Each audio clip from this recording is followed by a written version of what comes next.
Why do you think Brazil is so motivated to develop its own CBDC? And why is it important for Brazil to have its own CBDC when, as we've talked about, the country already has a fairly well-functioning and advanced wholesale and retail payments infrastructure? Okay, I'll give you an example. Um, if you have an investment opportunity in a traditional bank, right?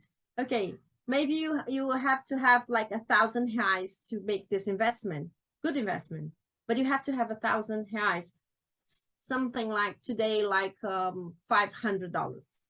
No, sorry, $200. Remember that most part of the population is low income population. They don't even have access to banks. Now they have more access to banks because of the pandemic. The government, to distribute the money, they had to have this the cards. They have to start using internet or go to the bank. So that was like the beginning of digitalization for many Brazilians. Like, I don't know, I don't remember the name, maybe like 30 million people. So one of the reasons where that we can have the CBDC is that you can make fractions of investments and facilitate, the investments, and facilitate the way people can access this investment also.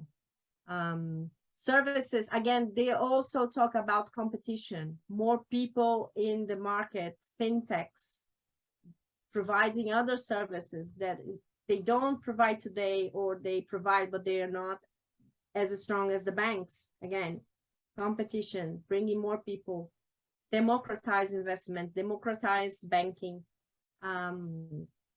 There's also a question, there's cost also, right? Imagine you paper note, you take it from Brasilia to the Amazon, and then it takes a plane, and then it takes a boat, and then it takes a road.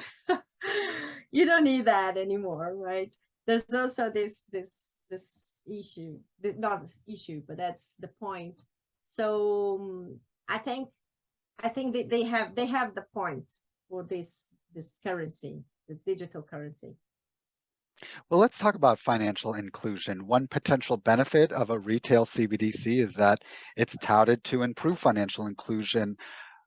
You've already touched on it quite a bit. What is Brazil's history of financial inclusion, though? What does financial inclusion look like in Brazil today? How are we going to reach people to be able to invest their money to have it grow in the future the way that higher income earners in Brazil are doing already? Mm-hmm. And how are blockchain applications and cryptocurrencies improving financial inclusion for everyday Brazilians? Okay. So historically speaking, we have a very bad track record of financial inclusion, right? Because, well, we had the banks, and the bank, it makes its accounts and says, okay, I want a client if the client has X money to deposit and invest. Otherwise, I will lose money, right? So not everybody had money to put in the bank, because we have people with such a low income that at the end of the month they have nothing. So they don't have what to bring to the bank, or they, I had for 2 years I worked for the Brazilian Federation of Banks, and at that period we had a report that showed that low-income people, they didn't even feel well when they went to the bank. Like, this is not for me. It's like the same feeling that going to a shopping center. This is not for me. I don't have income. I'm not this social economic group. So we have this past, and they had to put their money in the pocket and go around with the money. That's not really, that's not really nice to do, right? Okay, so they didn't have access. Even those who had a bit money to invest, they have access to a specific investment that we have in Brazil, that it's fixed rates. but it's not the best investment. They didn't have access to that. Credit cards, they didn't, because they didn't have income for that. Okay, so even if the person had a banking account to receive the salary, they were not like, they didn't have access to the services. Then we had the emergence of the fintechs. Like we have Nubank, which is internationally known, and they said, okay, you open your account with us, you don't need to put money, you don't need to do anything, you're not going to pay for that. Also because the banks, they charge you, right, taxes.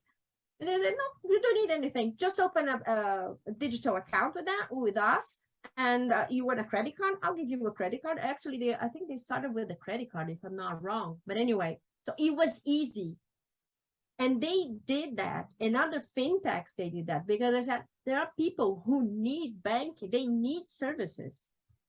So this was a big change in Brazil. Remember that in Brazil, we have more mobile phones than people. So you may live in a favela, maybe your salary is not enough for your month, but you have a mobile. Because why? Well, because you need to talk to people. It's only a telephone that you can afford. And you do other things with your mobile. That's how people call you, to hire you for some freelance work, whatever. So we had this big change. It was good because it was competition, and it still is a competition. We had the big banks also opening their own digital banks.